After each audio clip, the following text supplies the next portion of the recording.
I'm gonna Wichita, far from this opera forevermore.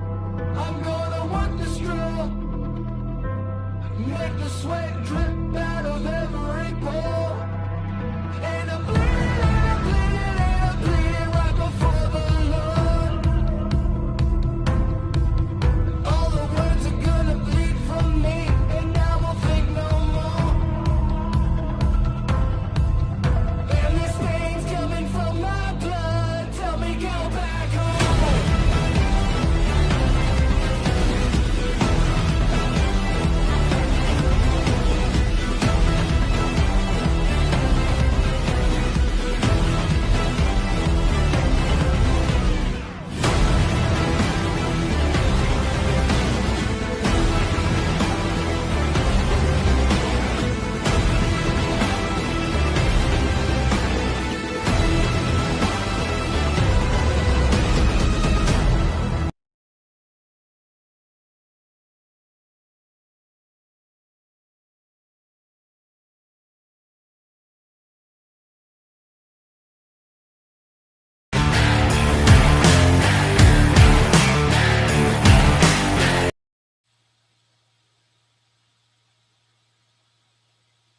Uh-oh.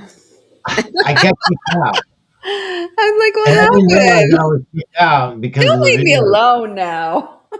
I was totally kicked out. I had to like switch internets and stuff, go to a different protocol because I got attacked really bad once I started. And I mean, real bad. It shut my stuff down. I got Damn. kicked out. I had to switch everything. I had to shut off my phone. Man, it was that freaking horrible. Anyway, Well, we hi. made it. We made it. So it's good to be here tonight. It's been a while. So I hope all you guys had a wonderful holidays and welcome to the year of crazy. I just want to welcome you to the end game because that's what we're in. That's what we've been talking about for a long time now. And that's what's happening. And it's playing out on the world stage right now. And Lieutenant Colonel Bosi was supposed to be with us tonight, but they had some kind of blackout. What exactly happened, Kelly? Yeah, it's Because like some sort of internet blackout. and She said that they've had a lot of fires in the surrounding area. so yeah, and I was really looking forward to being able to have the show that I had planned for the night, and then have his opinion on those because it's really important to have his military perspective on some of the stuff that's going on. And I wanted to play that off of him, but I still have a really good show for you tonight, and it's going to be a continuation, kind of what we've been talking about on the truck talks over the last couple of days, and um, just kind of having a conversation about it, and got some more things to add to those, things, um, and then we're going to do some question and answers at the end, and we'll see how things go. But with that, before we get started, let's pray. Hmm. So, dear Heavenly Father, Lord, I just thank you for all you're doing in the world, in the hearts of men and women all around the world, and how you're revealing, taking the scales off people's eyes and allowing them to see things for what they truly are, allowing that veil to become thinner and thinner, and allowing people to have the discernment to be able to see and to experience things as they truly are, not as they're perceived to be or what they're told to be, but as they truly are.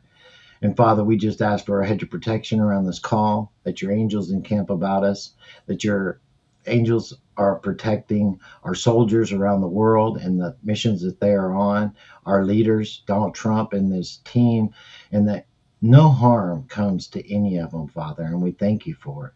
Lord, we just thank you for all that you're doing in our behalf, those things that are seen and unseen every single day. We thank you. And we come to you with a heart of gratitude, and that if it weren't for you, none of this would be possible. None of us would even exist. None of this would exist outside of you.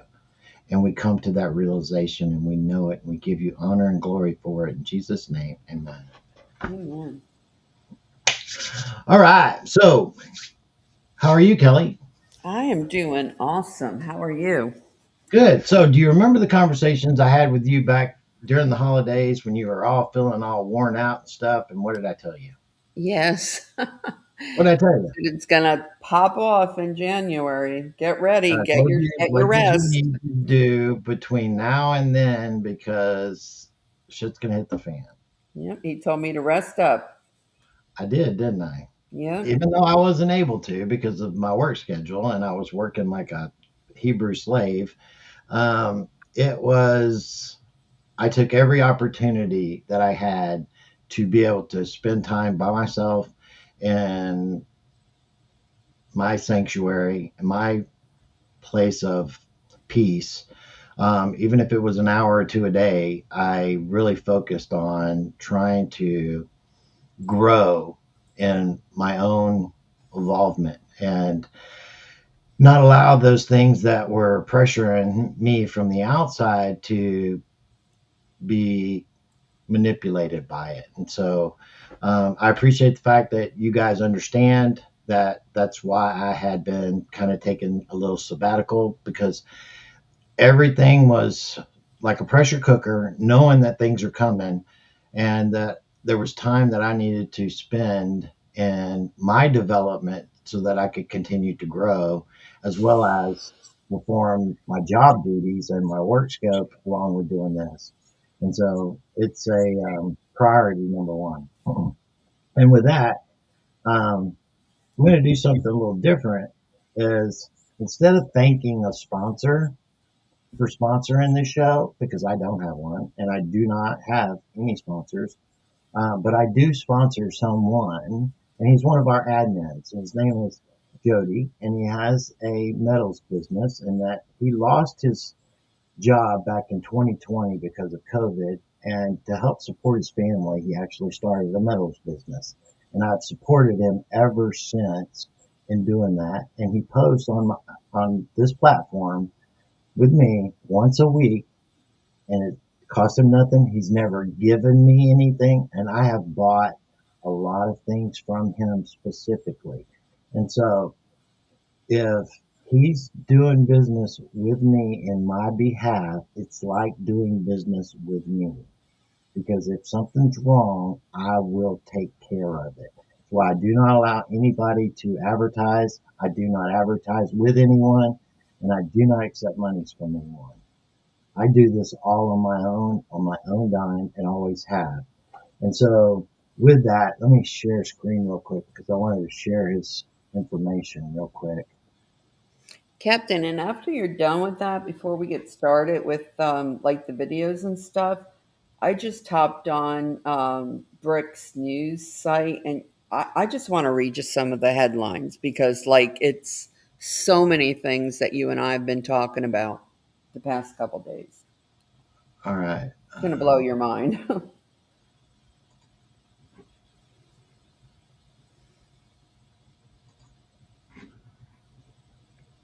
So this is his page right here. It's PMK LLC, Precious Metals, 3D printing and engraving. And this is some of the materials that we have in right now that he's got. And that he's got silver rounds that are 1 ounce, 5 ounce, 10 ounce, bars, everything in between. And basically, the work that he's doing right now is that a lot of people have wanted 1 ounce individuals, and they weren't selling those, but now they are. And so they're selling 1 ounce individuals, and they can be random, whatever. It doesn't matter what the actual is. It's just that it's an actual ounce of silver, and that's what it truly is. And so I just wanted to tell you guys that if you're talking to him, it's the same as talking to me because I will deal with any issue that may happen directly. And there hasn't been, other than just one delay issue, but that was understandable.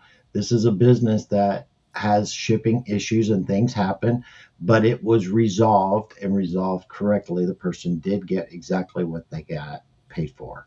And so, with that, there's been no other issues. And, I can't tell you how many times that I've worked with other shippers and during their processing or whatever gets delayed, they send you mail telling you it's going to be another week. And I did this with trucks going on my brakes. I had spent like $1,500 for that. I never got my front set, ended up having to finally, after a month and a half, getting a refund, having to rebuy them. It was just a freaking nightmare. So those things happen, but you can understand that if it's on my page and it is from me, even though it's him, it's like doing business with me. I sponsor him 100%, just to know that. So it's not the other way around. And Yeah, I've and never got anything Captain, from. there's a lot of delays on silver in general. So, especially what we've learned the past couple weeks from that Asian guy. Like, Yes. we're lucky if we can even get it at this point, right? So there's a big difference between spot price, which spot price is basically the paper price, which is a fraudulent control mechanism of them pushing paper in the futures and derivatives market. It's not actually delivering silver and delivery. And so the delivery comes from Shanghai and from the East, and their market price is about $15 more than the spot price, which is completely backwards right now. And I forget the name of the word for that, what it means when that's like that. But the situation is that there is a more of a demand than what is available and what's being pulled out of the ground.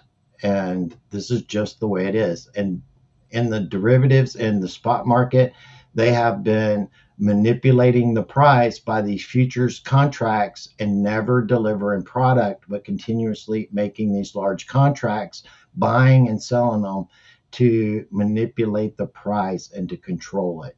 And Mhm. so the reason that it's actually going up in the way that it is because they have lost control over the actual delivery of actual product and not just the promise of the product. There's a big difference of holding silver, holding it. Which This is is what a you 10 want. ounce, 50 caliber silver. I will never sell this no matter how much it's valued at because of what it means to me personally. There's another one. It's 1 ounce. So What about the in that, margin calls? So what happens like with that? so Because then they have to we know they're actually, short. yeah, so then they actually have to either produce or put up the cash. And so this is where they've been having issues. And some of them, like back, I think it was in December, first part of January, when I think it was January the 2nd, first day that was opened, when JP Morgan and Citi um, actually caused Deutsche Bank to actually have to deliver 1.3 million ounces of delivery. And that was like going against the whole freaking bank and bank agreements that they've always had with each other. And so the the market is crazy, and the situation is that we have always understood that it's going back to silver, gold, actual real money, because that's God's money, not this fake fiat crap that has been pushed on us. And that is what is imploding around the world is the actual fake currency. Um, and we don't want to talk too much more about the currency and stuff right now. It's all Yes. coming. It's all a part of it. But I did want to give the plug for my friend and admin that has been with me for going on 6 years now. So Yeah, Jody's a good guy. You can trust he him. really is. And he's done all of that to support his family and not go on financial aid or take the jab back in the day. So remember that. He is an Captain, Anon, he is a patriot, and I support him 100%. So with that, now let's get over to what the show is really about, and that's the freaking Don Rowe doctrine of Trump kicking ass in our Western Hemisphere. because really that's what it's about. Captain, before you get going, I want to read you a couple of these headlines. Okay. Okay. This was just from today. I mean, there's so many. Just in, NATO prepares plan to defend Greenland from the Oh, United States. Just in, Iranian state TV warns anyone who protests in the streets will be shot.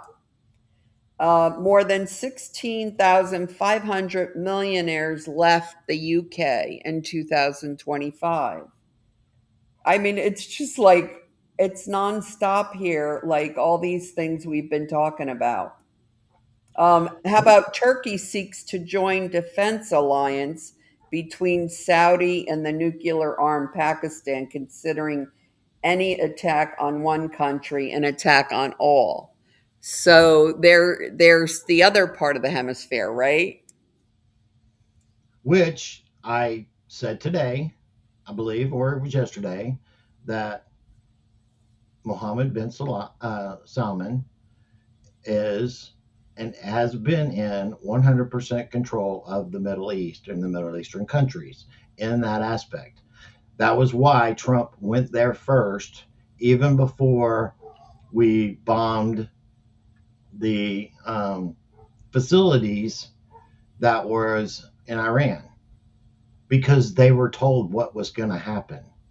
And just like what happened in Venezuela, um, China was told what was going to happen.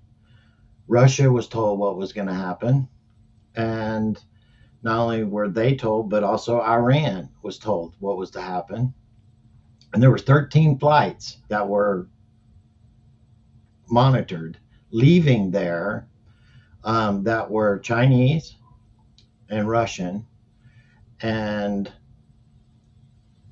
a lot of those were, there were passenger planes that left that were carrying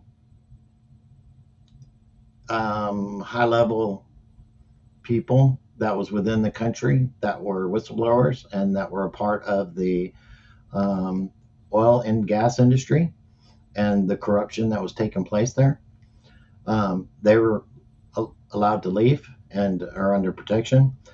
Um, there were gold and silver vaults that were underground there that were off the books, that JP Morgan actually was managing and was a part of the selling of those assets for the deep state. They didn't exist, but they did exist. There were two cargo planes that left there. One went to China, one went to Russia. This was to fund the White Hat's operations to continue forward. Those vaults were cleared out. There's no more deep state money there. Zero. So not only did Trump take out Maduro, stop the trafficking, and shut down the financial markets that were happening there for the banking system, but also cleaned out their silver and gold reserves to the White Hats for these future operations between China and Russia, because they are part of our alliance, whether you realize it or not. And so the situation with that is that this is how it has to be exposed to the world, and this operations have to continue forward. To finance it, we're using their money supplies that they stole to continue it. And so, just like the tanker of the Ghost Fleet that Russia has been using, those ships have been allowed to operate because of Putin doing the things that he needed to do until it's not allowed. And right now, because of the exposure, it was intentional to capture those ships. Do you think that that was in reality? This isn't the first one. They've had multiple ships captured of the Ghost Fleet that's tied to Russia.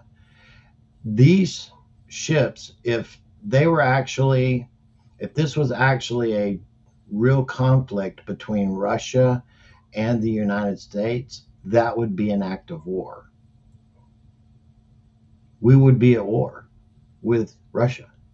No ifs, ands, or buts about it. On the high seas, that is an act of war against their country. If a flagship is registered under their name. So it's not happening. Bunch of bantering, blah, blah, blah, blah, blah. It's all part of the show, people. It's all part of what they have to do.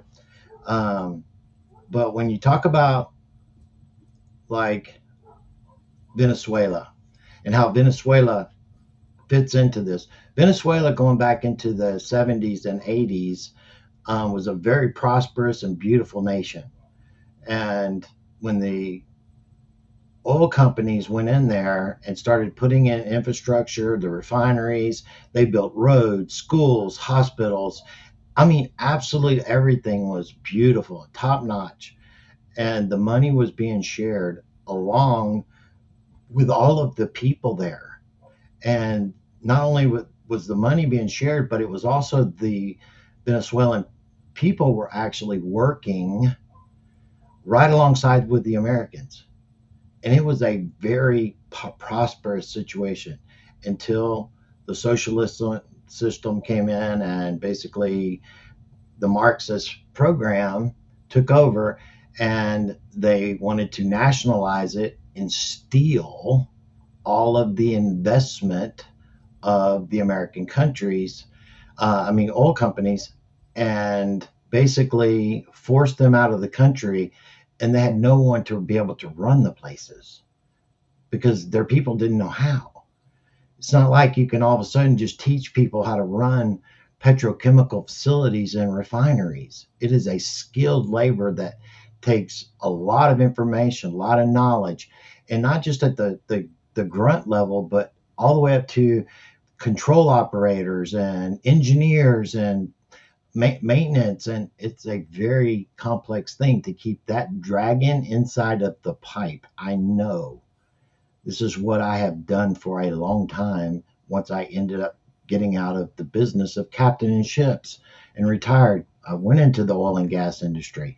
I understand the petrochemical industry, and that oil that is there is considered dirty, heavy, dark, sour crude. And it takes specialized facilities to be able to refine it, which is Houston Ship Channel is one of the main places where that is done here in the United States. The gas and oil that comes, now the natural gas is different, but the oil that comes from the Texas basin, which the movie Landman talks about, which is a great show actually, that is sweet. That is a Texas crude sweet oil. It's very light and it's very clean. And the refineries here in the United States are not set up, designed to basically refine that. And because of that, we export it. And we import the oil that we refine, we export the oil that we drill. We're one of the largest exporters and producers of oil in the world. Don't kid yourself. And so the other thing that happened with that is that our oil companies were already down there for over a month before this took place, preparing the transition for when this took place. And the vice president was in Qatar last month, along with the generals, along with the white hats, speaking and talking about this very thing that was about to happen and how it was going to happen. They didn't say exactly when, but that it was coming and what was to be expected. And so the military generals, if you think about what happened, we used our technology that nobody else has. And I'm going to play a video that talks about it in a minute. And how it's brought fear into Latin America because of what happened. But the situation is that the people on the ground, they didn't even shoot off any aircraft missiles or anything else. I'm talking shoulder harnessed personal things, not their weapon systems. Nothing was actually, I think I saw one actual missile fired that was diverted, but that came from the actual military base where they actually went in to get Maduro, which that was all done by the Cuban guards, not the actual Venezuelan military. So I should tell you something. They knew what was happening, but they also knew that it was suicide to try to intervene, period. And I'll play a video here in a second that's going to talk about that very thing and what is being pushed around in Latin America in their social media that has actually served a purpose for enriching the Don Road Doctrine across Latin America. So let me play this video for you real quick.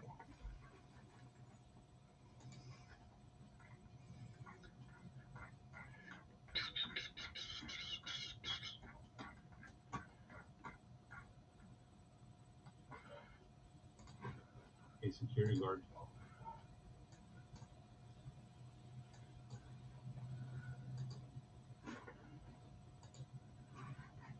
All right, here we go. And then right after that, I'm going to play another video from the same guy that talks about where Trump actually said that he's going to actually start a ground campaign against the cartels, which that's in Mexico, and that basically Mexico is being run by the cartels. I posted today about the USMCA section 27 that talks about that specifically, but I'm going to bring it up here in a minute. We're going to look at what AI did a summary of it and what AI summary of that section actually talks about and how they're actually handcuffed, meaning Mexico and the international world of law, so to speak, because they're tied into it. There's nothing that they can do. So let's play this for you real quick.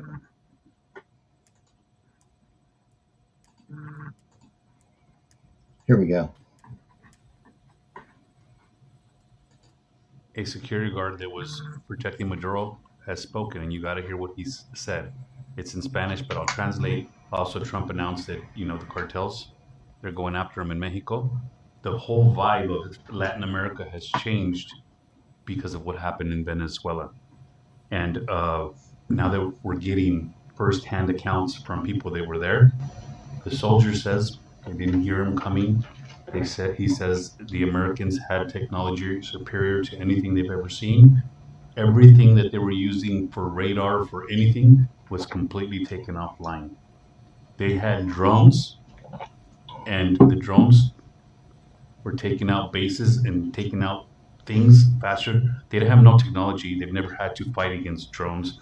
He also talks about that there was only 8 helicopters. There was only 20 men that were sent in. And those 20 men killed hundreds of their men. And none of those soldiers were injured. He talks about it felt like they were firing 300 rounds a minute. Nothing they've ever seen, nothing that they can compete with. And then he also talks to the fact that the Americans had some kind of sonic shock boom that was sent out, and everybody immediately started bleeding profusely out of their nose. They couldn't even gather themselves because whatever was sent at them made them fall to their knees and vomit blood out of their mouth and out of their noses. They were incapacitated immediately. He says he never wants to go through that again. Doesn't want to have to fight with the Americans again. He's sending warnings to everybody out there that you think you can fight the Americans. You don't even know what their weaponry is like and what they're capable of. 20 men took out hundreds, and that's starting to spread all through Latin America.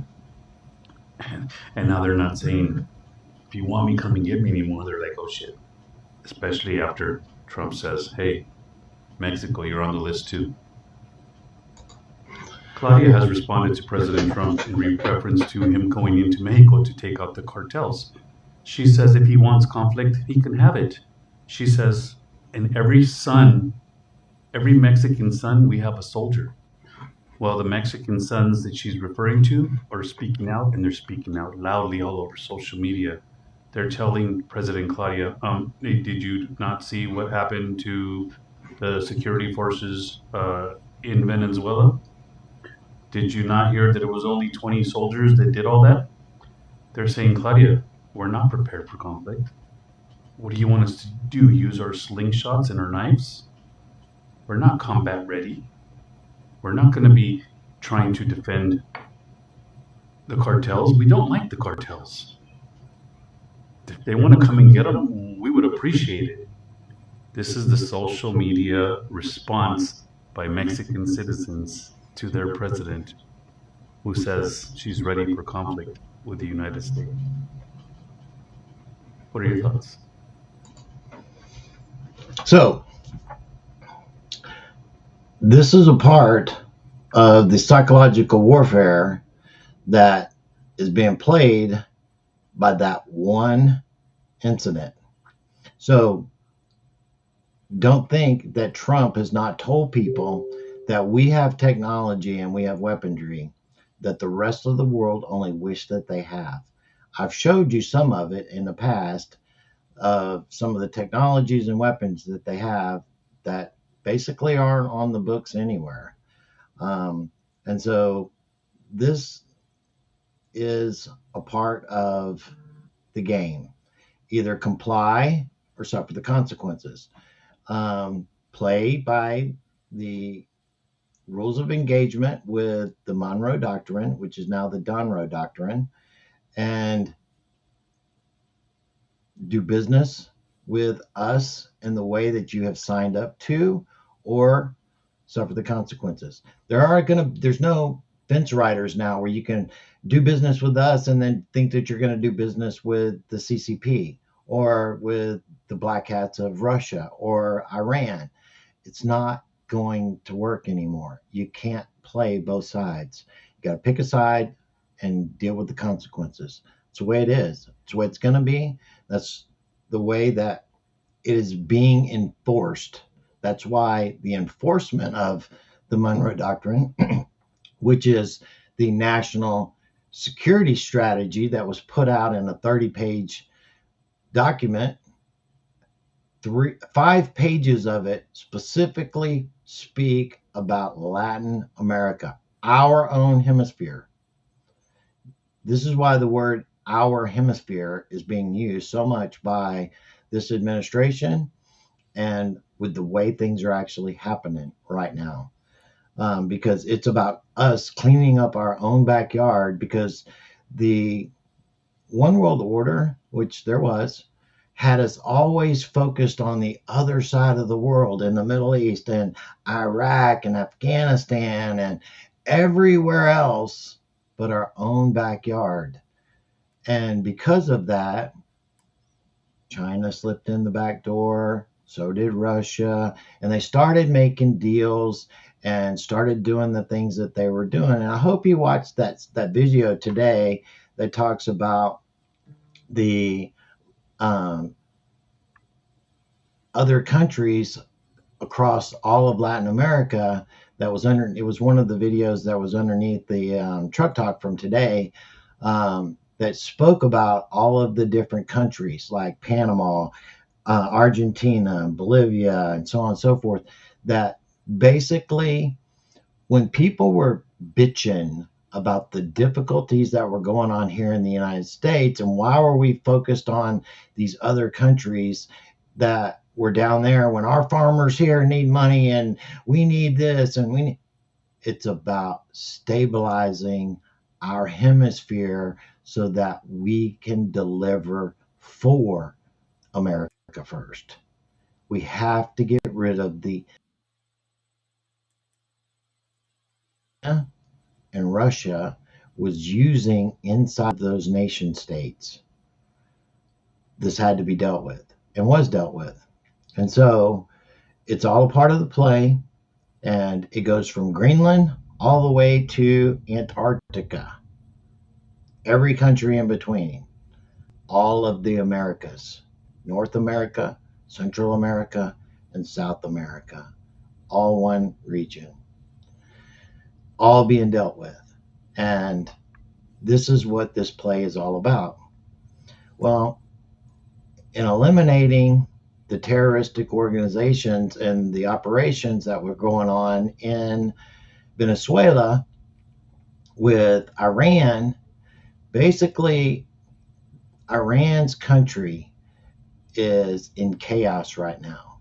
And a lot of people are not being able to speak out against it, what's actually taking place there. The mainstream media is speaking nothing about it, and the so on and so forth. But I want to play a couple of videos of what's actually happening there, and someone individually explaining it, but then a video also that I showed today on the channel that's actually what's actually happening there, because they've shut the internet off there. It's blacked out. But the people that are actually still posting there are using Starlink, which is highly illegal to have inside their country, because they don't have control over Starlink, only the internet that runs through their systems. So if you use Starlink, then you're actually getting out and being able to deal with the world. They don't want that.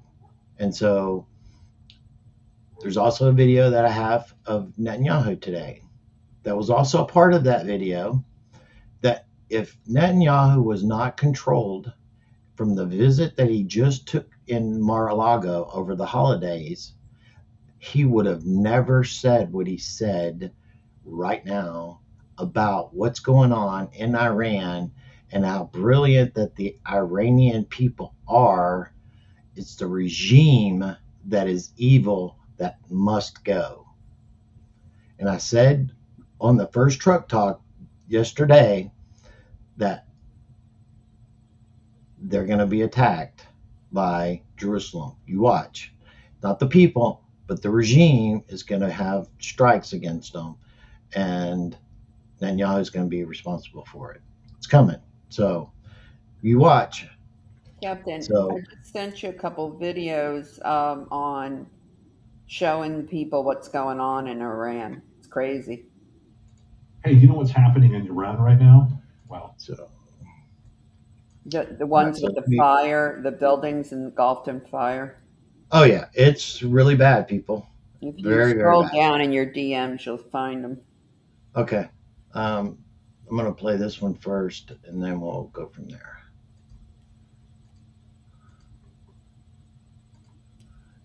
Here we go. Hey, do you know what's happening in Iran right now? Well, you got to hear this. Stay tuned. I talked this over with people who are directly involved, like advisors, strategists, and our good friend, retired General Blaine Holt. First off, the mainstream news isn't showing the full story.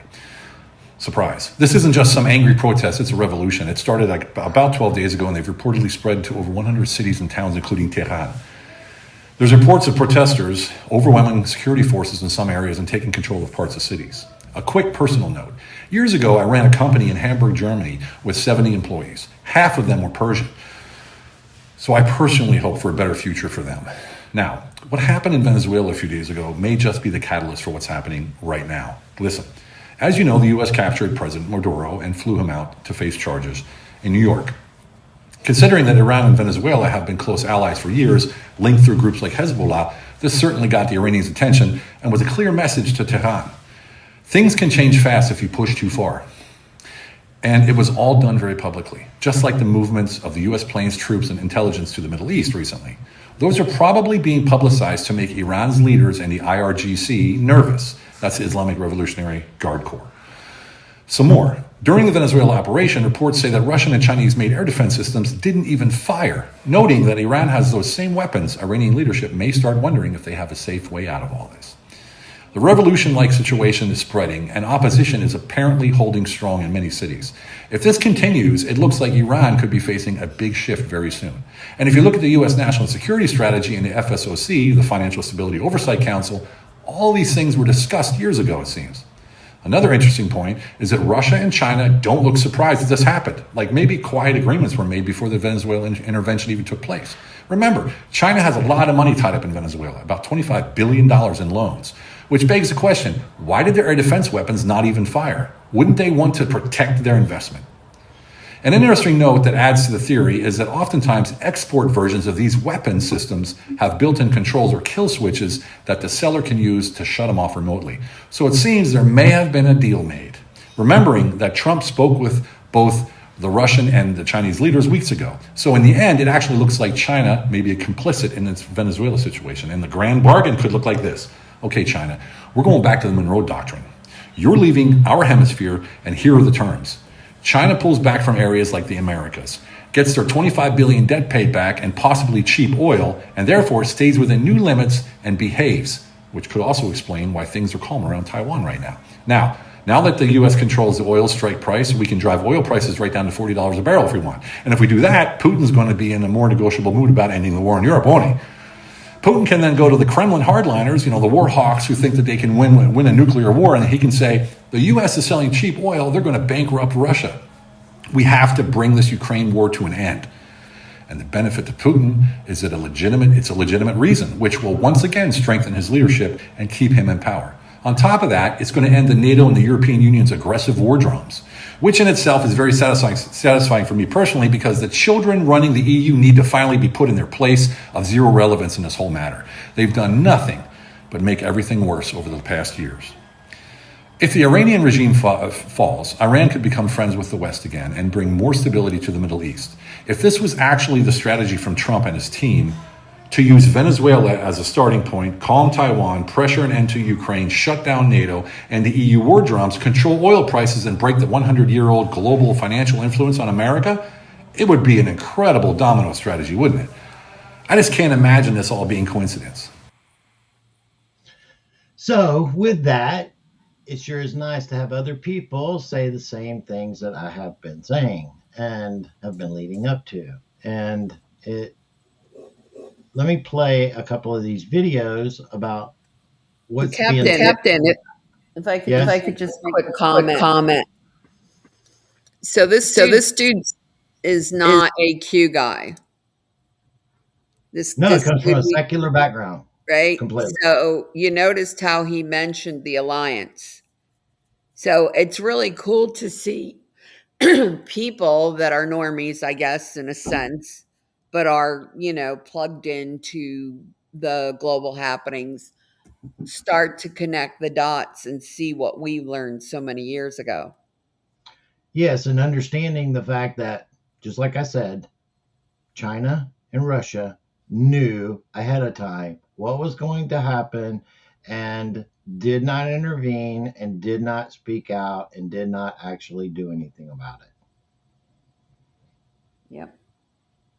Well, part of This the plan only strengthens exactly what we've been trying to tell you, is that what the news and what the people are presenting out there is bullshit. And it is a narrative that they're trying to spin for fear and get people all in fear and that we're going into World War III and blah, blah, blah, blah, blah. No, it's to expose people for their corruption. And what had happened right after that happened is that all these individuals that were a part of the enemy's camp went pouting to the UN and speaking about how we violated the country's sovereignty and all this blah, blah.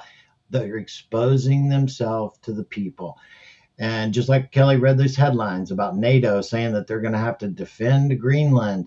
Oh, Greenland, that same country I said that we are going to take one way or another, that is a NATO alliance. Why? Because it's under Denmark's crown.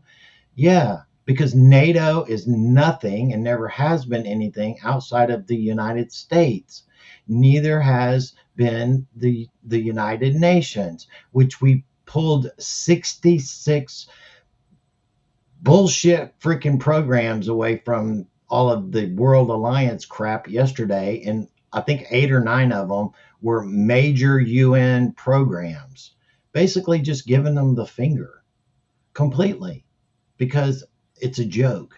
And it's exposing how much of a joke it is to the world and to the people that have not woke up yet, that are waking up very fast. Just like I said yesterday in the truck talk, you're not getting a red pill anymore. You're getting the red pill enema, and it's coming fast.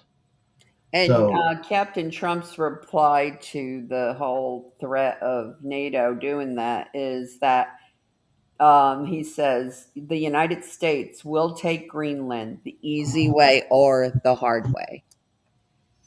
oh yeah, So I game's on. watched a video today from Denmark talking about that very thing, and they are 100% for sure. They don't know how it's going to happen, but they know it's going to happen. The, the leadership in Denmark.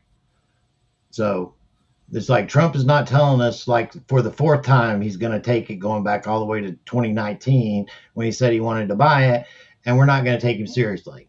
He's going to take it one way or another, because it's going to happen, people, because it is a part of the North American continent. It's a part of the North American kingdom. We've talked about the kingdoms, and this is all playing out exactly like we told you it's coming. So, all right, here's what Tehran looked like earlier today. So here you go.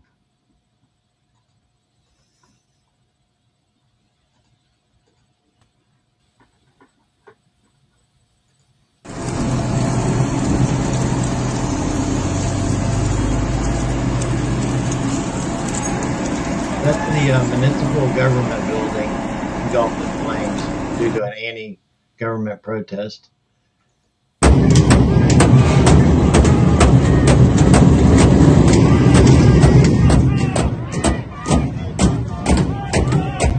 Put a picture of the crown prince. Yeah.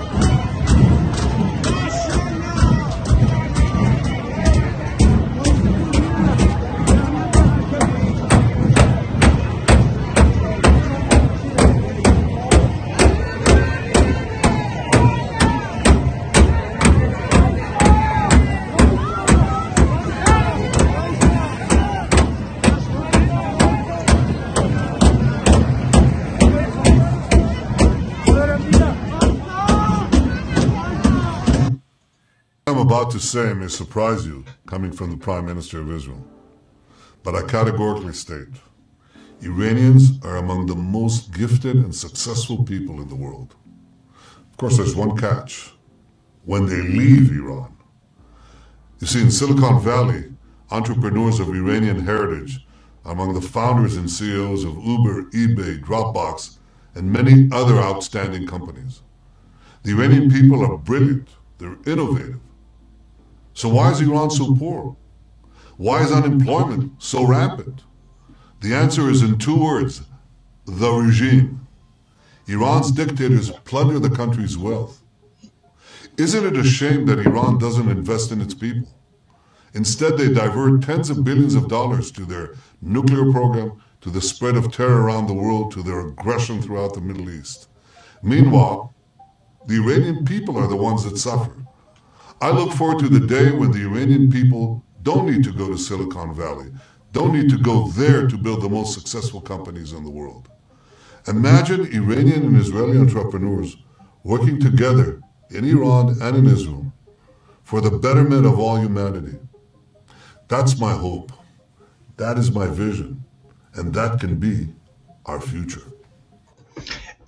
And if you don't think that he was forced into saying that very statement, you've lost your marbles. Because that is not his mindset, never has been, never will be. Period. He didn't have a choice. This is what the visit to Mar-a-Lago over the holidays was about. What your role is and what you are going to do. And so for these people out there that are trying to say that Trump is Netanyahu's puppet, you are fucking idiots. Let me just put it bluntly, because you are idiots. Captain. Plain and simple. You're going to find out the hard way in the long run. You're going to be Captain, made the to look. other thing to take into consideration with a lot of these comments are, Patrick David. That was the guy I was talking about, the dark-haired podcaster. His name's Patrick David. He's the one that had said, I think it was like 49 or 51% of comments on social media are by bots. Yep. So, guys, that is a paid narrative. And one person can actually have, 10 accounts in front of them talking to each other like it's 10 different people chiming in on the same thing to get you to believe what they're talking about. So remember that it's not, there are paid influencers, yes, but there's also a lot of bots that are doing it. Yes, and they're using AI to actually run and operate these bots as well. And so it's very difficult to be able to know whether or not you're actually speaking to a person or whether or not it is a narrative coming from a system prompt, because they're really good. I'm telling you, there's different levels of the AI that they allow out right now, and I say allow out, but they have robotics that are people quality that you would not know that it was a person or whether it was a machine. They have it. And so what they're doing is they're taking you along this journey of discovery and improvement and getting it better and better, and to the point where you finally get to the point where they already are at. And that's with the technologies that they already have. And so they are so far down the road that it would blow your freaking mind if you really knew what their agents really are and how they really operate. Captain, speaking about how these countries used to be like back in the 70s, I should have saved it. It was such a nice video. Some woman did a video of how women in these countries dress today versus, like, say, the 70s, 60s, 50s. And it was all these countries where now they have to wear these black cloaks and you can't see their face. And then they wore these beautiful, outfits to their culture. They were gorgeous. I'm going to try to find it and post it. But it's amazing what these poor women have been forced into. That has not always been the case. They were able to dress just like we are, but with their culture dressing.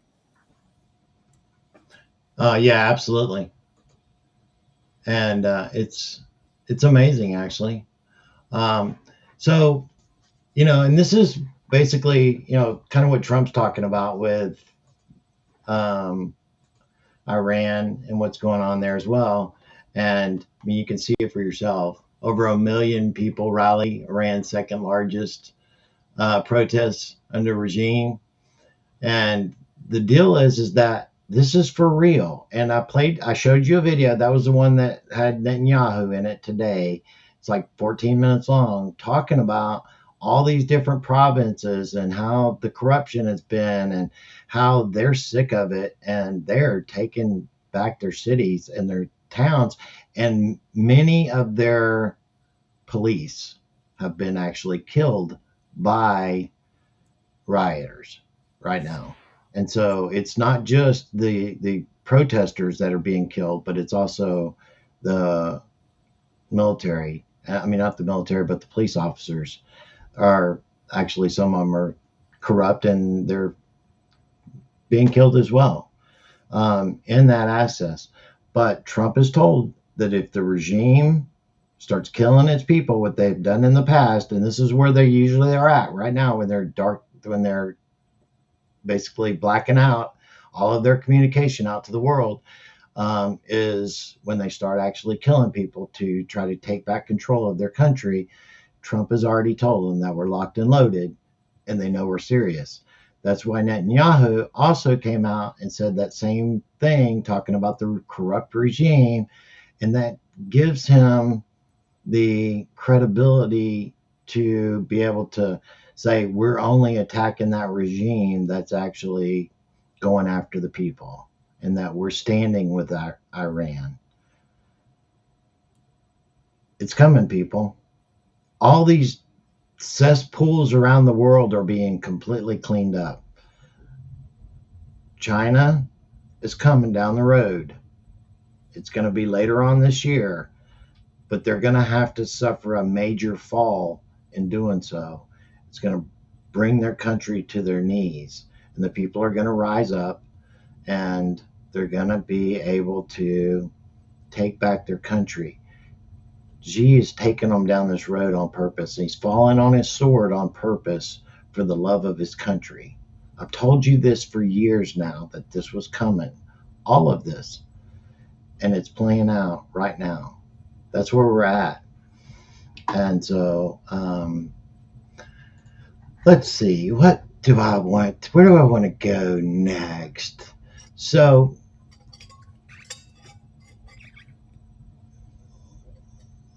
let's talk about, let me play this about the White House video on the ghost tankers. That'll be good. Let me do that real quick. And then we'll switch over to stuff that's going on here in the United States. And so, here we go. Share screen, and our screen, and sound, and here we go. All right.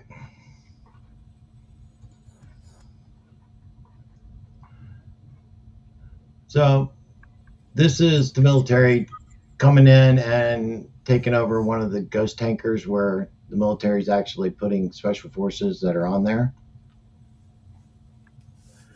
And as you can see, they're underway. They're not slowed down. They're not trying to slow down. Because you can see the water going around the ship. And soldiers are boarding. They're taking control over these ships. And this would be in the past, or if Russia was not aware of it, this would be basically an act of war of the United States against Russia. So we remember. Oh, I can't. Yeah, you can talk. I'll echo. So anyway, so that's what's kind of going on with that situation. So they're fully aware of what's happened and what is actually taking place. So, Captain, when I was looking at them climbing the stairs, I was thinking about all these years we've been watching the exercises. Remember? Quote unquote exercises all the time. Because a lot of these things, these exercises have been going on for a long time. anytime that they basically are putting something that's happening out there that is a military exercise, it's usually actually an operation that's taking place under the cover of an exercise. Joint exercise between so and so and so and so. That's a joint operation. They were taking somebody the fuck down. Is what's happening. Yeah. And this is what's been going on. So you have to think about all of these operations that have happened, these major like naval operations and ground and sea operations between the United States and all these freaking countries all around the world, when we have basically been at a state of potential World War III footing with Ukraine and Russia fighting, that we've always been on this footing of that, World War III could start at any time. You don't do these kind of operations, these joint operations all around the world in all these major theaters around the world when you're on that potential war footing. So let me give you another little perspective. Right after Venezuela actually took place, if you go and you look at where the naval assets are right now, the naval carriers, right after the Venezuela incident, right after it happened, they all went dark. Every single one of them around the world. You cannot see any of the naval carrier fleets around the world. Why? Because they go dark when they're moving them and repositioning them into a different theater for control. When they come on, they're going to show you where they're at and why they're there as the deterrent that they are. But in that process, they're dark. Scares the shit out of people when they don't know where things are. It's all by design. And so when we talked about the fear that the military of Venezuela is putting out in social media from people that actually are in their military that witnessed 20 soldiers take out hundreds with technology that is far superior than what they have ever seen or got. It's scaring the hell out of people that they don't want to fuck with America. If you project that kind of strength, you don't have to fight. Strength through power. It's what we've been talking about. It's what the whole changing of the Defense Department to the Department of War. Fuck with us and you die. Versus, we're here to be the world police. We're not here to be the world police. You provoke it and you're going to suffer the consequences. It's that FAFO moment, and they're finding out about the FO moment now. They've fucked around long enough, now they're going to find out. That's what's happening. And it's amazing that people want to still find out. Because if you tell people enough times and you actually follow through, they're just wanting to know whether you're going to do it or not. And I think right now people know that it's going to be done. That's what scares the shit out of people. And they've got nothing to stop it. So when we've told you guys that there's nothing can stop what's coming, there isn't. There isn't. You should be 100% in peace with knowing that this has already happened and this is just how it's going to play out. And you're on the right side of it. And there's nothing going to stop it. Don't get caught up in it. It's not for you. This is not for you. It's for all of the people that's still asleep and to be woken up through it. Yeah, you're going to have some difficulties. You're going to go through those. But we all do. Look what you've already gone through for the last 5, 6, 7 years. You're a badass. Don't ever forget it. God knew it. God knew you could actually endure this. That's right. That's why he woke you up, so that you could stand in the gap for those that haven't been able to wake up yet. You should just look at yourself in the mirror. Go look at yourself in the mirror and give yourself a big old freaking hug for what you have endured. Think about it. COVID, the onslaught of the abuse that you've taken by calling things for what they are, standing your ground, not going along with the herd, and being basically put out on a freaking island by yourself. And it is a difficult place to be. Waking up and enlightenment was never easy. It actually makes everything harder, because then you have to operate in this world that you understand how everything works, and you have to kind of just work along with it, even you knowing is just all bullshit. That is the hardest thing in the world, is to know it's all a freaking joke, and you have to kind of go along with the flow. Why? Because you still got to pay your bills. You got to still keep your lights on. You still got to be fed. You still got to take care of your family. You still got to keep a roof over your head. You still have to do those responsibilities as we go down this path, but you see it for what it is and not the illusion of what it was. That is difficult. And nobody told you how difficult that was going to be. Everybody always told you that, oh, when you wake up, oh, you're going to be so enlightened, everything's going to be. That was bullshit.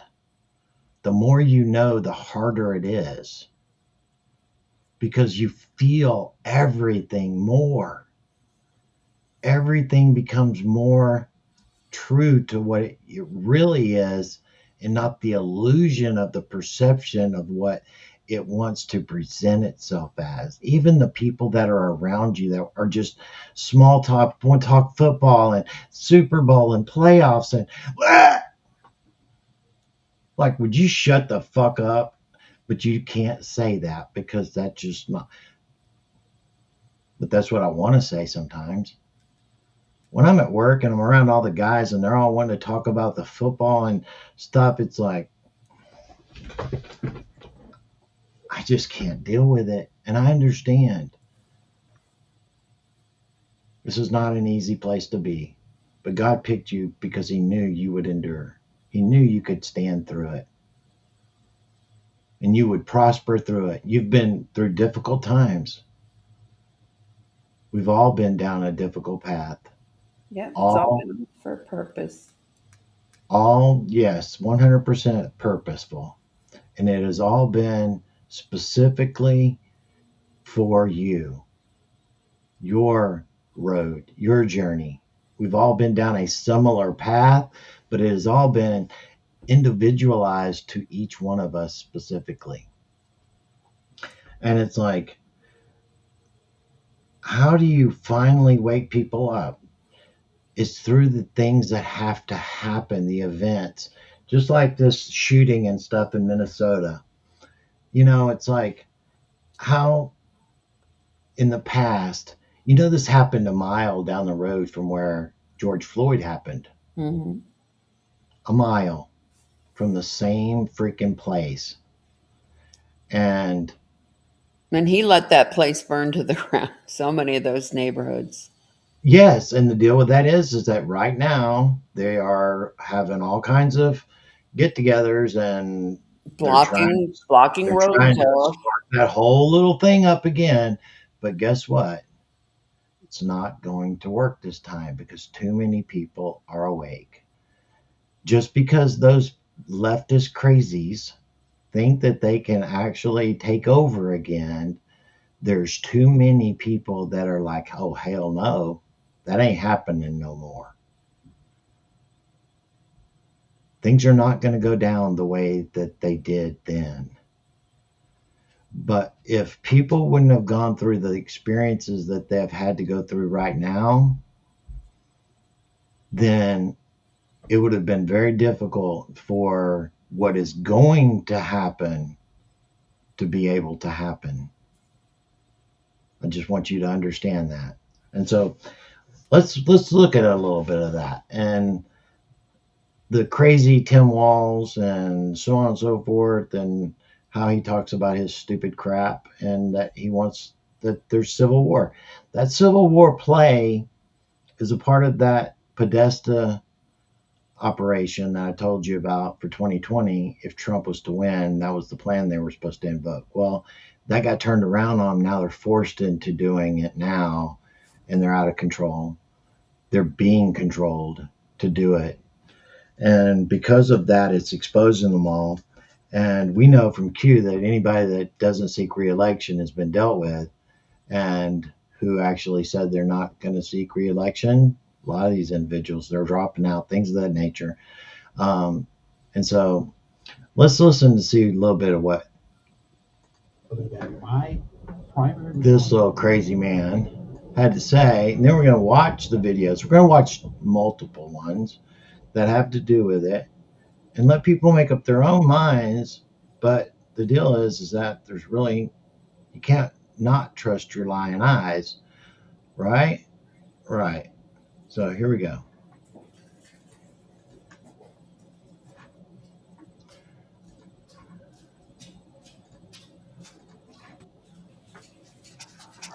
My primary responsibility as governor is the protection of the people of Minnesota. And you can be assured, whether it's the State Patrol or whether it's the National Guard, their deployment is there to protect Minnesotans from whatever it is. If it's an act of nature, if it's a global pandemic, or in this case, if it is a rogue federal agent. I don't know at this time, and I want to be very careful. And it's clear, look, I don't know, I don't think any governor in history has had to fight a war against the federal government every single day. Well, I said this yesterday, we've never been at war with our federal government. Okay, so with that, that's the kind of rhetoric that has emboldened people to do this very thing. This is one of the videos that they wanted to try to get people to be focused on.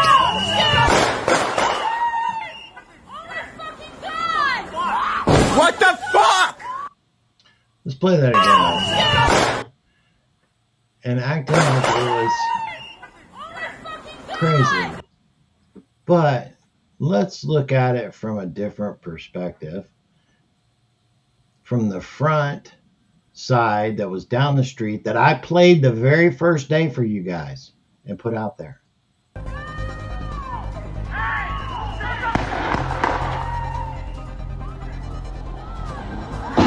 Very obvious that she hit him. Let me get that off the screen so you can see better. That is hitting the guy as she is driving. That's assault with a deadly weapon right there. Plain and simple. Censor the one on the body. I'm going to. That's the next one. And then today, they presented the body cam, not the body cam. He's actually, he's holding a cell phone in his hand that he's actually videotaping the car driver and everybody that's around there. And he's holding it. That's why whenever he gets hit, it goes all off of it. If it was actually a body cam, it would show it being hit by the vehicle and everything, right? But I actually had another video that shows him actually holding the camera before he drew his gun. So here we go. Get out of the car.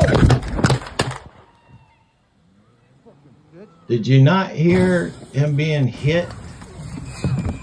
This is the guy getting out of the vehicle. He's walking around the vehicle.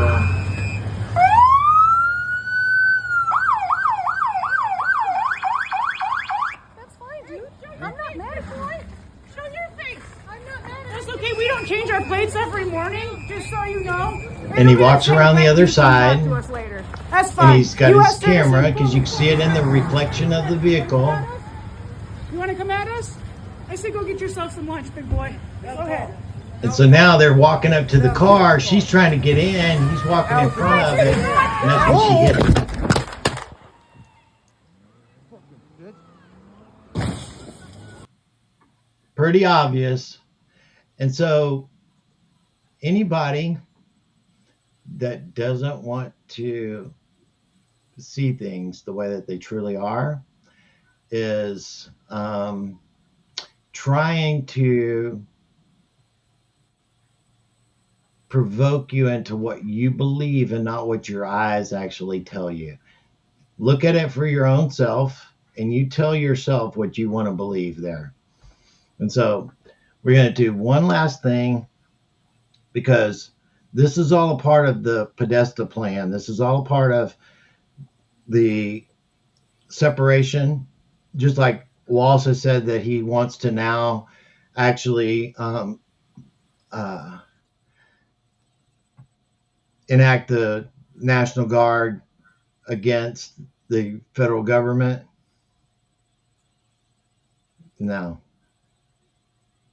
But that's the plan of the Podesta agreement, Podesta plan for 2020, was to create a Western alliance, have these militaries that were actually flag officers join in with them in their detachments and actually cause the black hat military to fight against the white hat military and create a civil war.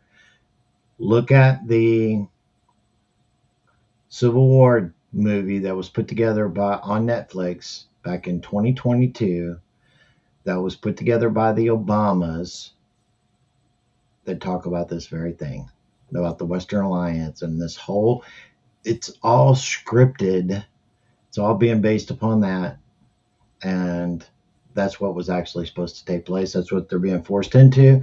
And so you look at California, Oregon, Washington, these sanctuary states and these sanctuary cities, Illinois, Chicago, New York. New York itself, the state is not a sanctuary state, but the city of New York and the surrounding areas around New York City are a sanctuary city, but the state itself is mostly red.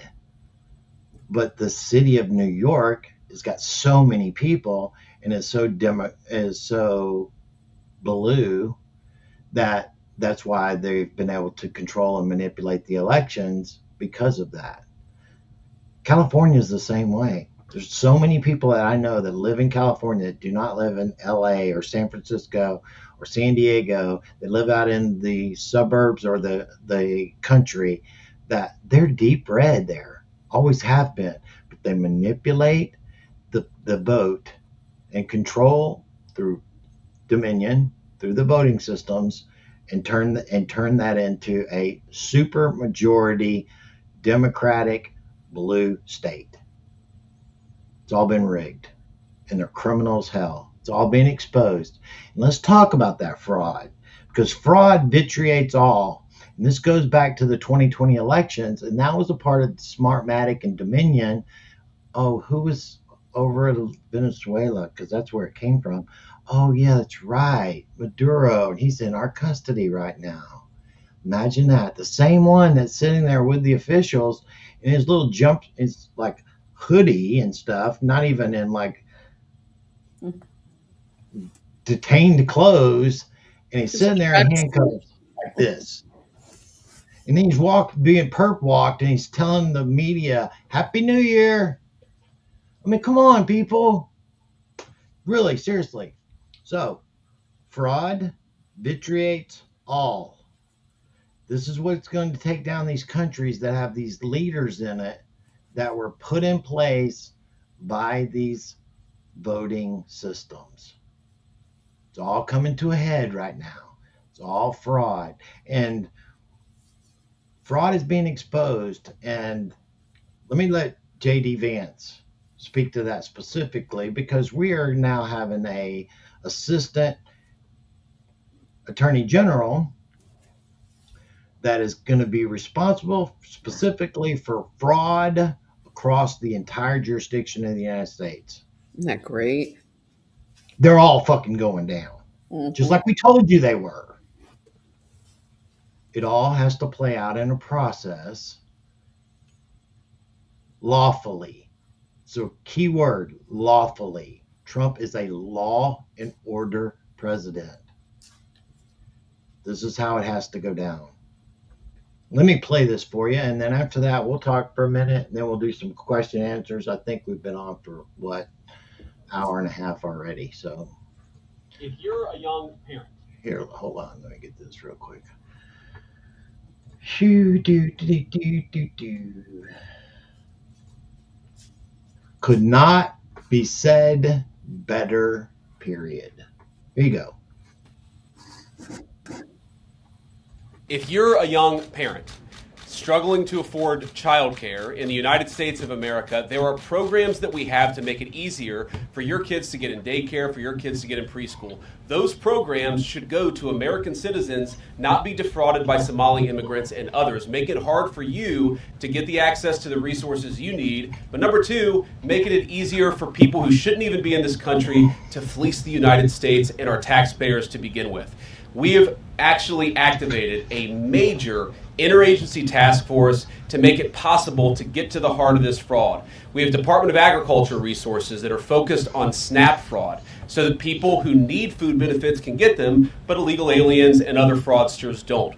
We have over 1,500 subpoenas the Department of Justice has issued to get to the heart of the fraud ring. We've done almost 100 indictments, mostly Somali immigrants, but also a few others. And of course, we're looking in with broad investigatory authority to a number of the instances of wrongdoing that we've seen in Minneapolis. But we also want to expand this. We know that the fraud isn't just happening in Minneapolis, it's also happening in states like Ohio. It's happening in states like California. And so what we're doing in order to help coordinate this remarkable interagency effort from the Trump administration, but also to make sure that we prosecute the bad guys and do it as swiftly and efficiently as possible, is we are creating a new Assistant Attorney General position who will have nationwide jurisdiction over the issue of fraud. Now, of course, that person's efforts will start and focus primarily in Minnesota, but it is going to be a nationwide effort because, unfortunately, the American people have been defrauded in a very nationwide way. There you go. It's coming, people. And it's coming quick. The arrest wars, all those federal sealed indictments are about to get unsealed, and they're going to flow. Your head is going to swim with how much is going to be coming down the pipe over the next couple of months. You're not even going to be able to breathe. And so, buckle up. Yeah, buckle up, Buttercup. Buckle the fuck up, because I have told you that you need to be mentally, physically, and spiritually ready for a time such as this in which we are at right now. Why?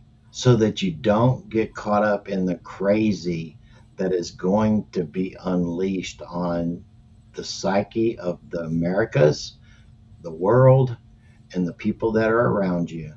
You have to be that lighthouse, that rock that is standing there in peace and in joy and in comfort to be able to show them that everything is okay and not as it appears. Can you do that? Because that's what your call is right now.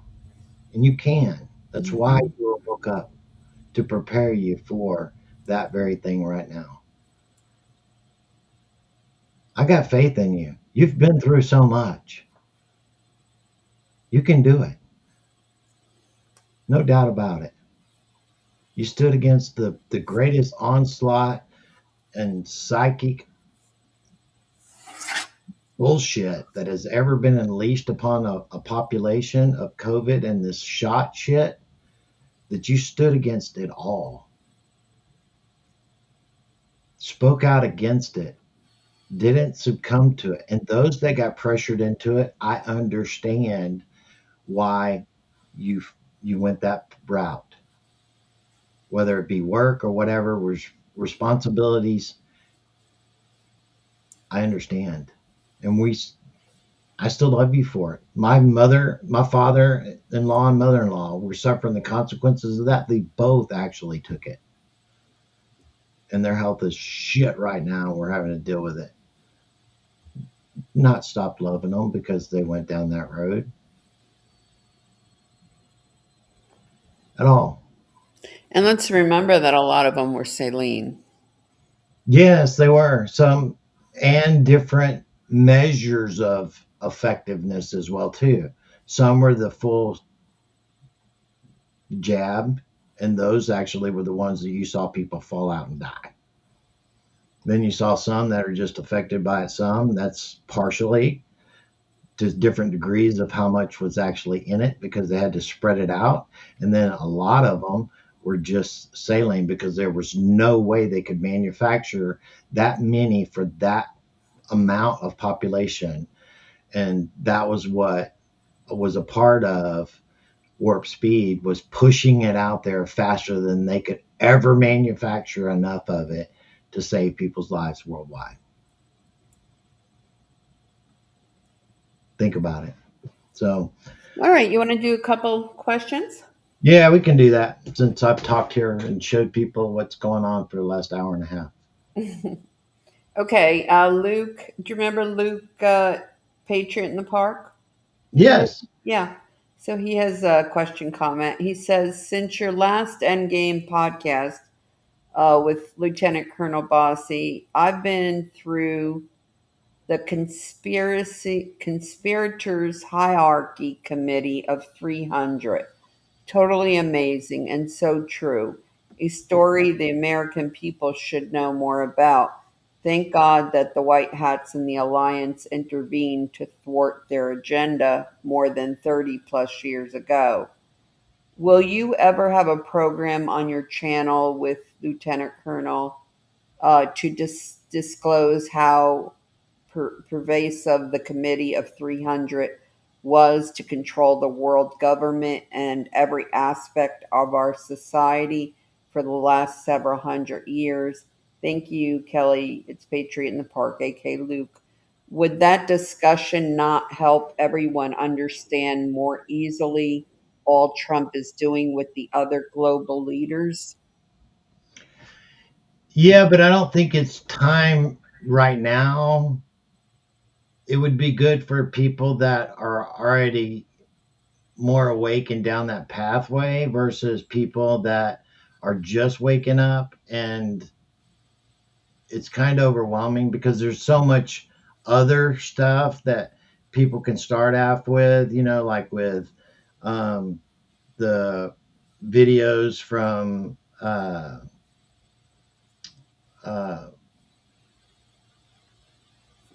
the ones where Q in the beginning, and then the other ones with what that lady made. Which one? You know what I'm talking about, right? The Fall of the Cabal? Yeah, Yeah. and kind of going down that path because they walk you down the pathway of the corruption, and they take you on a journey. And it's really, this awakening is a journey and not just a 1 hour show of trying to shove in, you know, 50 hours worth of information. Because, I mean, we could talk about, the Bolshevik Revolution and so many different things, the last Battle of Europa and things of that nature that are 12 hours of Yeah. documentation videos It's a lot of that will understanding. crush your heart to ever watch. I have them on the channel if you want to go down that path. But it's 12 hours of watching the most brutal evolution of what people could do to other people, that it just hurt. It hurt my heart to watch these. So many things that I've had to endure down this path of enlightenment and journey, that it scars you as a person, and it's so hard to see these things and not be able to unsee them, and to think that this is what people did to people. And it was, to watch like the last Battle of Europa, like I said, I have the whole documentary series on there. You can watch, other things about um, the documentary of the rich man's trick. Everything is alive, from 9/11 to JFK and so on and so forth. And So, y'all, then, we have a resource library channel where we actually have one of the rooms is called Wake Up Material. And all these documentaries are in there if you're ever looking for them. We've got it, the room's split up by, different categories, but there is a room, believe it's labeled Wake Up Material. So you can find all the series of the Fall of Cabal. Was that other one, Hiding in the Shadows or something like that? Yeah, and that was the entertainment industry part of it. Hmm. And then the thing that really destroyed me the most after all of that was the laptop. Anthony Weiner's laptop and the evil that was on there. I had that whole thing for a while, and seeing what they did to people, they weren't human. You can't do that to another human and do that. You just can't. And it destroys your soul and your spirit to even witness it. And it almost killed me. And so when those detectives in New York City committed suicide, I think it was like 10 out of 12 committed suicide. I know why, because they couldn't unsee what they witnessed. It was, if it wasn't for God taking me on that spiritual journey of the dark night of my soul, which I have experienced, I know exactly what that experience is. And taking that from me, that emotional trauma that was killing me, and removing it, not seeing it, but the trauma that it created. It's hard to explain, because now I can see it and talk about it and it doesn't bother me anymore. But you can't do that outside of that supernatural. And so you talk about PTSD and having that trauma play through your mind every time you close your eyes and not be able to sleep. I didn't sleep for almost 8 months, more than an hour at a time. And it will kill you. And that was the end straw for me, was the children, the kids. I still have some things, a part of the human trafficking and the organ harvesting, that's on the channel, even to this day. That's pretty hard to witness, to wake up to. But that was like romper room stuff compared to the trauma torture that was done on Anthony Weiner's laptop. So always remember to be cautious about what rabbit holes you go down, how far you go down them, because you can't unsee things. You just can't. And there are things that you're just not meant to see as a human being humane, having emotions and feelings. Just not. So, all right, go ahead, Kelly. Okay. Let's see. But there'll be a time and a place for that. I just don't think it's ready right now. Yeah. So Jameson asked, when do you expect us to see free energy, and what does that entail as far as what the homeowner needs to make this possible?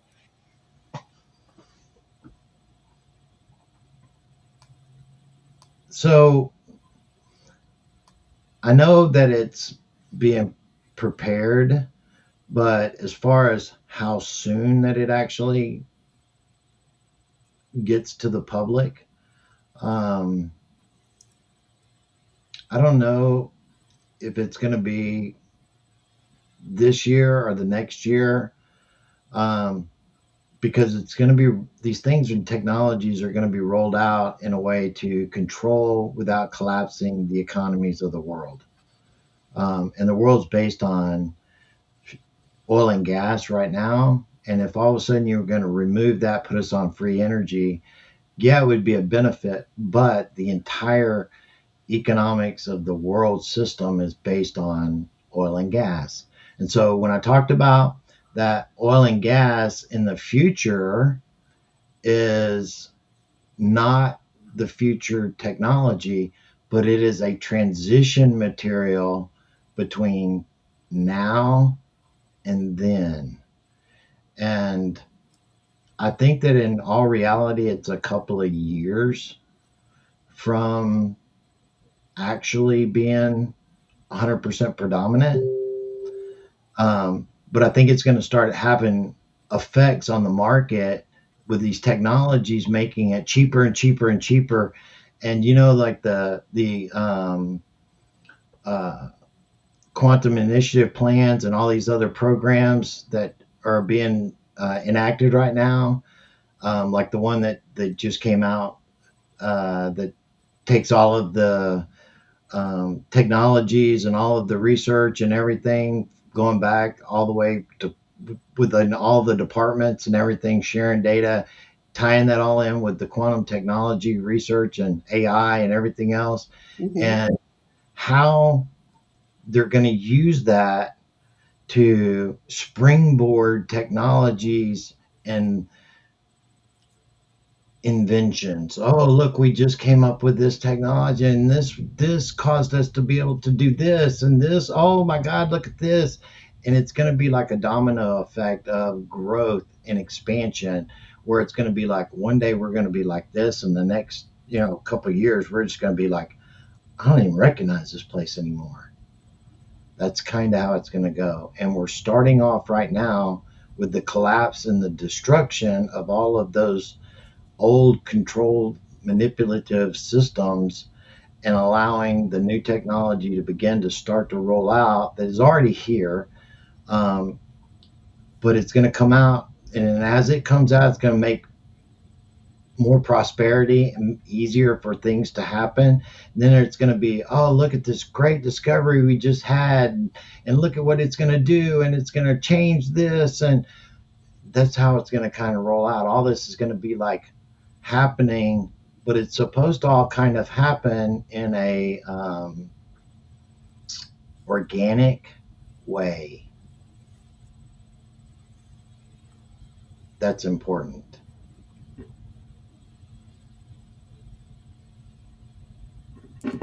Okay, here's another. What is the new data center being built for in Virginia? And also, what is the huge infrastructure project that's going to be built in Ontario for? I'm asking because people are being expropriated from their homes. Thank you for everything y'all do.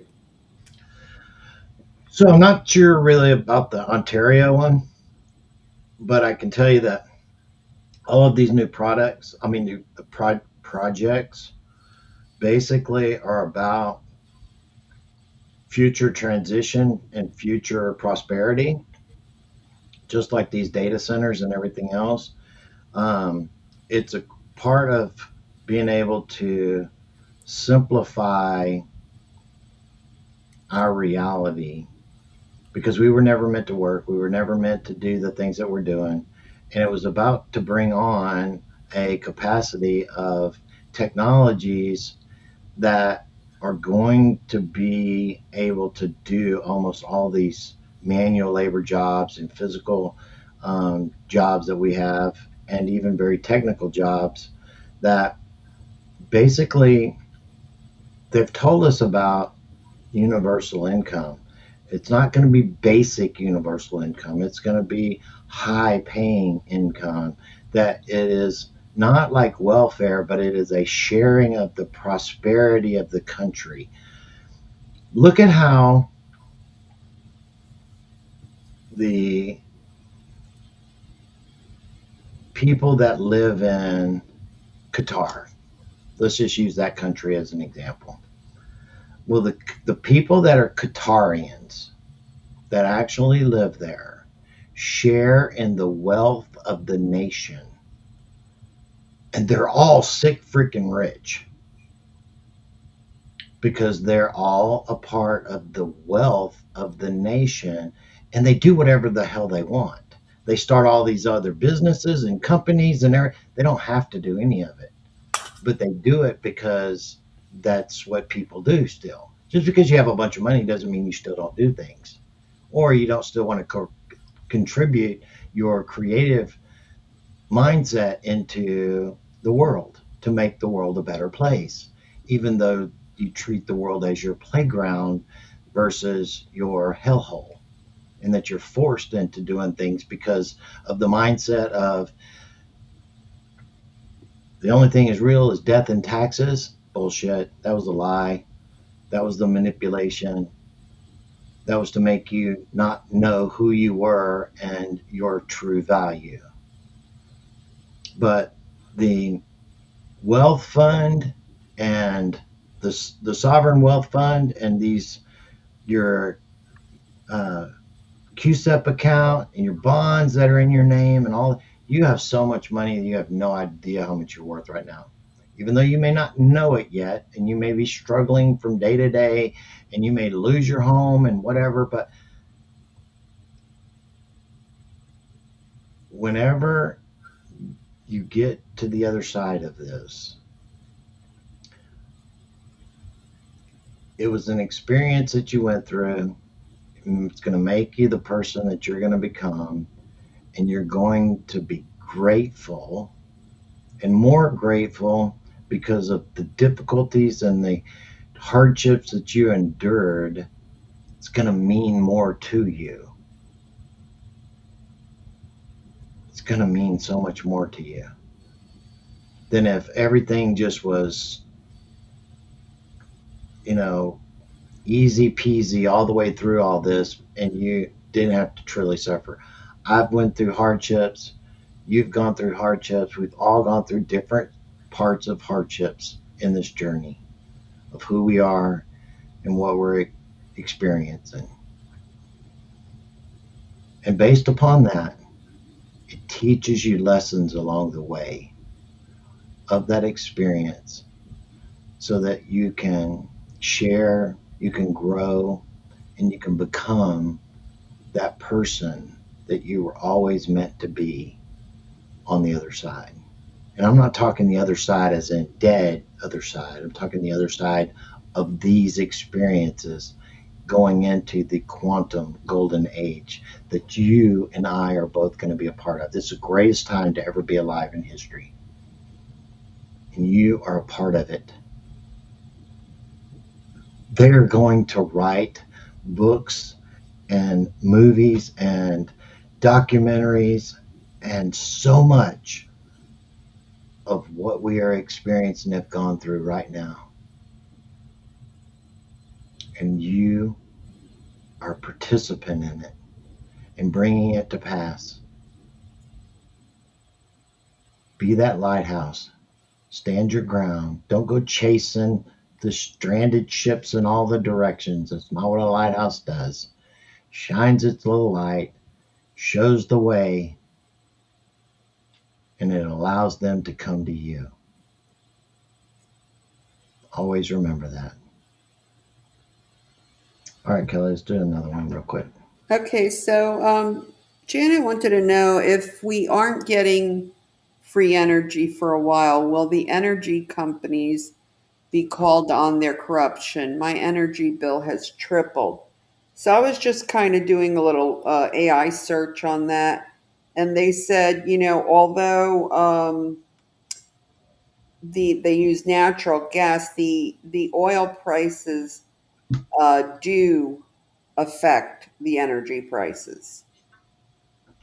It does. And now, so Yeah. it does indirectly, but it also controls the natural gas prices as well, right? Mm-hmm. And as oil gas prices go down, so do natural gas prices. Natural prices go down to really cheap, because they don't use oil for energy, not for like electricity and stuff. They don't.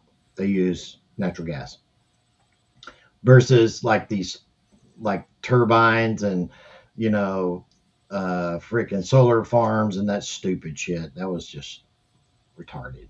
But anyway, um, it's mostly natural gas because natural gas is basically methane and it's clean. It's part of the reality of the world.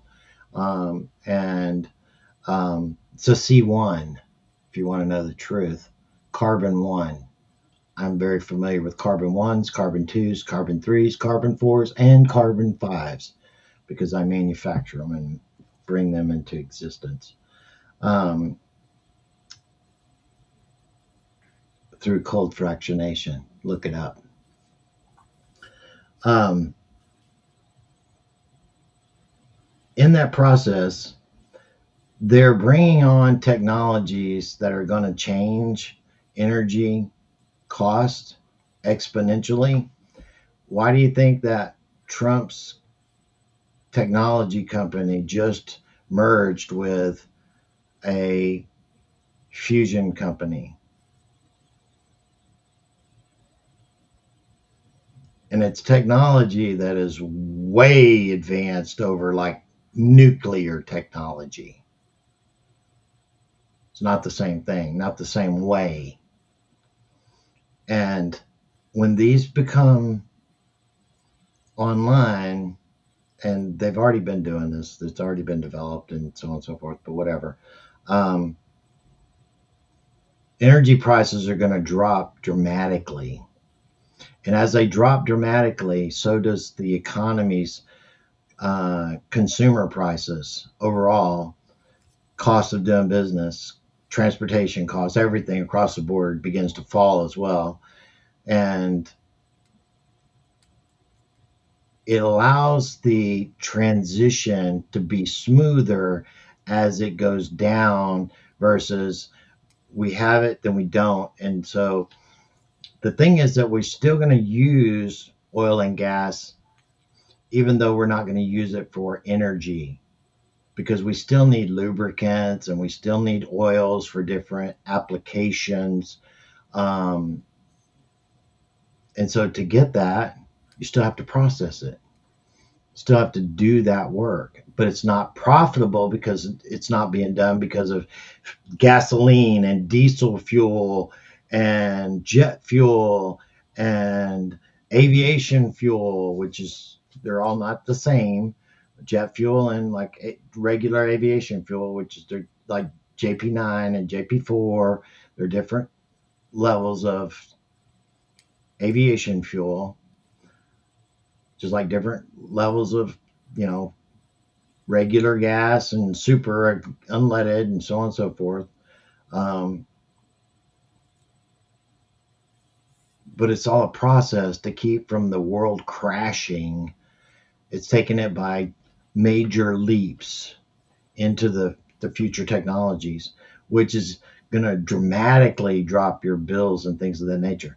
But one of the things that is happening because of the fraud is being exposed across the country. These controlled prices and these corporations that have been gouging are going to be exposed for that. These prices are going to come down because of these events that are going to take place over the next several months. And so I mean, guys, you just saw today, I think it was, he signed that executive order that I think got there's a name for it when it becomes official, to where they can't change it, about the housing restrictions, regulations that were making a new house cost, you know, 10, 15, $20,000 more for a builder to build through regulations. And Trump's always talked about that stuff. He hated that when he was building. I did too. So that gets passed to the consumer. And when those regulations are lifted, which they just signed today, codified, I think that's the word, then Those are the yeah. energy efficient restrictions that are placed upon builders on how they must manufacture homes, products, windows to meet these manufactured specs that automatically just took a 20% increase in a home automatically I'm going to across the give you board. an example, Captain. When we were building homes, fireplaces, just, regular, not gas, just regular wood fireplaces would cost us as a builder about $500. And okay, I didn't build for maybe like 5 years, and then I built my own home in 20, my own personal home. And all of a sudden, I get the person. I've got it in my budget. Hey, cost of living maybe 700, maybe 1,000, $5,000. Yep. Why? Because it was all going to the government. Yep. How could they build it for 500 several years ago, and now it costs 5,000? It was all regulation money. Yeah. Yeah, that's kind of the scam. And it's just like, the insulation, the windows, and everything. You know how much it costs to replace every window in your house for energy efficient windows versus old windows in your house? Between $15,000-$20,000 Hmm. just to replace your fucking windows. Nothing else, just windows. So imagine taking that and that everything else has to be energy efficient too. Everything. It's builder requirements now. And it's all a fucking scam. All of it was. That's why these houses have gone from a ridiculous price of $100,000 to where houses are now 400 and 500,000. My house, when I bought it 24 years ago, cost me $120,000. My house right now is worth $450,000. It's fucking crazy. Yeah, and it's crazy. 20 years and my house quadrupled in price. And that's why, these young people cannot afford to buy homes.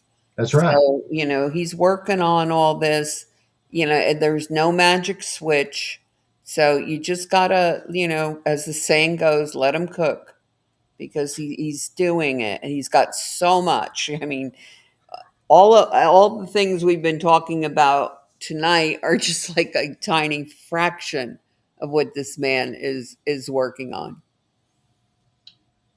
I try my best to talk to you guys about as much as I can.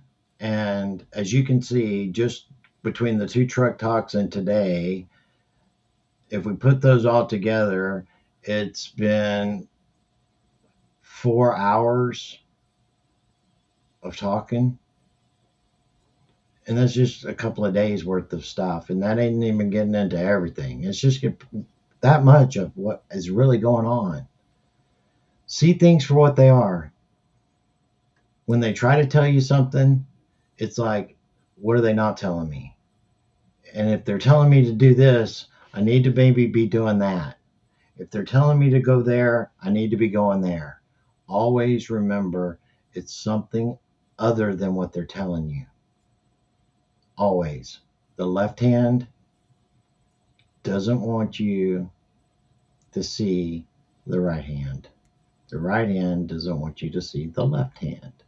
Just a part of the plan, part of the program, and discernment in which God has given you allows you to step back, take your emotions out of what you may be perceiving and seeing, and ask yourself, what's really going on and why am I seeing this? Why are they presenting this so much? What are they not telling me about what's going on? When you start doing that, you start removing yourself from being personally injected into a situation, and you kind of look at it from a different perspective. Stay out of the weeds, stay out of the noise, and try to always keep that 40,000 foot view and vantage point. You may not be able to see the details. You can go down for that, but don't stay. Go back up to that 40,000 feet spot, because then you can see the whole map. Always remember, don't get sucked into the weeds. You can go down to take a look around individually, but don't stay there, because if you stay there, you're going to get sucked into the weeds and the noise, and you're going to get trapped in it. And that's not a good thing. And so with that, Kelly, let's wrap it up, and then we will have another show tomorrow night with Robert. We're going to talk about some good things happening with Robert tomorrow as well. So Sounds great. I'm looking forward to it. So I'm glad we actually had this opportunity. I miss Lieutenant Colonel Bosi. We haven't seen him in a while, but it was nice that we got to. Captain and I had been like just literally sending a bunch of stuff back and forth to each other. So this was actually turned out well that we had an opportunity to fill y'all in on what we've been talking about. yes, absolutely. And so always remember that it's not as what you're being shown. Things are not as you perceive them. It's all intentional. Our commander-in-chief continually tells us that this is central casting. And are there things that are actually really happening in this? Absolutely. That are not a false flag? Absolutely. Like that incident with that lady. That's being manipulated and caused by the rhetoric and the craziness of these leaders that are pushing people emboldening them into doing crazy things. And when you do crazy things, you win crazy prizes. And that's how that shit happens. But they want martyrs, because when they have martyrs, that gives them a platform to manipulate the crazy train to be able to come on down the line. That's what they want. They've been trying to provoke that forever. And so you have to think about all of the restraint that we've talked about. I've talked about personally by all of these agents that have dealt with so much shit, and that they didn't want to be the one that was the next George Floyd incident. And look at that. It happened a mile from the fucking place George Floyd situation happened. And that guy was also hit and drug earlier this year by another vehicle. So it wasn't the first time this guy's been involved with a vehicle incident. So if I was him and I had gotten in a vehicle incident and was drugged down the street, I played the video for you, I think it was yesterday, of that actually happening. That was the guy that did the shot that got hit by her today or yesterday, day before yesterday. And so I would be pretty fucking leery if that had happened to me with another vehicle earlier in the year, in the summertime. And so I don't think that he is going to be able to deal with the fact that it's still difficult to take a person's life. Even though it's justified, it doesn't make it easier to know that when he lays his hound down at night, I'm justified in what I did, but I still killed that woman, and I still took her from her child. Yeah, it's just like soldiers. They have to do it all the time. They don't sleep well at night. But a lot of difference in talking with soldiers is that they are not personal with it, though, like face to face most of the time. He was 2 feet from her. Yeah. And had interaction with her personally. He will never And forget that. knows she's He will got never forget children. what That, happened right yeah. then. And that personal contact makes it so much more difficult because you're never going to be able to get that out of his head and his mind. And it doesn't matter whether it was justified or not, it's that he's still going to have to deal with that. So, in speaking to my son and speaking to other military guys about that very incident, the hardest part was whenever it's face to face and it's personal, that those are the ones that you never forget and they torment you. I'm going to tell you a little story before we end here, real quick. My son was raised in a very religious environment. My wife is, like I said, her father is a prophet, church, pastor, 45 years of his own church. And my son and daughter grew up in it. My wife went to Bible college. She's an ordained minister. I went to Bible college and so on and so forth. And we know that story. But my son was raised that you never put your hands on a woman, period. There's no reason or excuse to ever put your hands on a woman. Turn, walk away. They hit you, allow them to hit you and walk away. It actually pisses them off more that they did not hurt you and you walk away than you actually violently assault them back. It does. Be a fucking man. Walk away, no matter what. If someone takes a knife and they try to assault you with it, overpower them, take the knife away from them, and then walk away. You don't have to hurt them, even though they were intending to hurt you. That's how he was raised. He had an older sister that he was never allowed to put his hands on. And sometimes when he got older, that was difficult, but he always knew that if he ever put his hands on her, he was going to deal with me.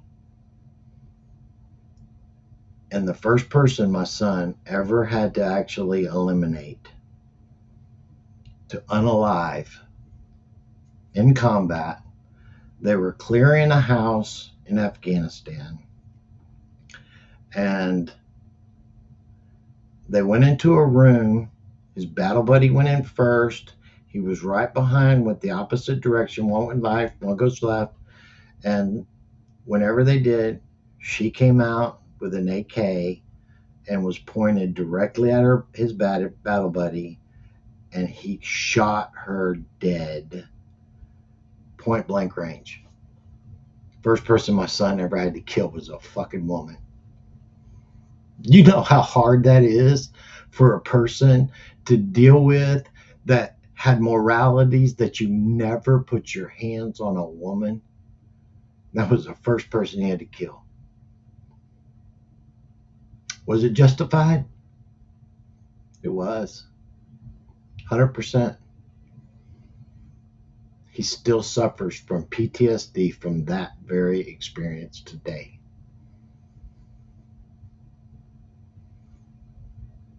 So there is a lot of people out there that have to do a lot of bad things that they have to suffer and deal with the consequences afterwards for the greater good. Don't ever forget that. And don't ever take it for granted either. And when you see a soldier, thank them for their service of what they have done for your freedom. And the families that have to actually deal with that too. Don't ever forget. And never take it for granted. Because it's important what they have done for you, for me, for us all. What they're still doing to this day. So, with that, I didn't mean to be emotional, but it is what it is. And I don't care. Because I love my son, I love the soldiers, and I love what they have done for each and every one of us. And I don't take it for granted. I don't take any of it for granted because I know what they carry. I know the baggage that they have to endure for our freedom. Because freedom is not free, people. Never was. Yeah, and we really always have to keep that in our minds when we're going through our daily day and we're thinking about, well, when is this going to end? Or when is Nasser Jasser? When is this? When is that? Think about, all the sacrifices that so many people are making to make that greater world possible for everyone, because they really are. It's not any, you just get a glimpse at what those ice patrol men are going through. You can't even imagine what Kyle's son had to endure, being special forces. So the things that they had to see, have to see. So just, keep that in mind and just have a sense of gratitude, because that will really help you gain some peace every day as you go along in this journey. And gratitude is what it's really all about. And to be grateful that there are people that are willing to do those things that the common person will never, ever know what they are. Ever. I have so much admiration and love for what people will endure for others and don't want acknowledgement for it. They don't care. They're not doing it for the acknowledgement. It's like when you show up to do something, you do the right thing because nobody's watching, because it's the right thing to do. There's so many that are carrying that shit every single day, and too many people have no idea what's actually really happening, what they actually endure, what their families have to endure because of it. There's so much more to all of this. Just be grateful that there are people that in your behalf are out there right now. They're not on their couch. They're not watching this podcast. They're not doing this. They're out there in the shit. Secretly. Doing those things that must be done anonymously. And the hardest thing is that when I see like these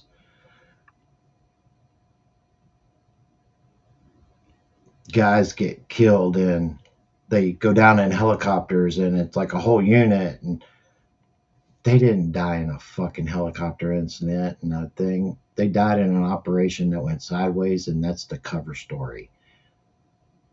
And nobody is gonna know what they actually gave their life for, not even their families, until it's over with, because it has to stick to the cover story. That fucking hurts me. Don't take any of this for granted. Show people love. Be patient. Show kindness. And you don't have to defend yourself because of idiots out there on the internet that you don't know. Why do you think I don't ever do anything of that nature? I don't have to defend the truth. I just give it and let God deal with it. All right, people. I love you. God loves you. And we'll see you tomorrow. Yes, everybody, stay blessed. We love you. Good night. Good night.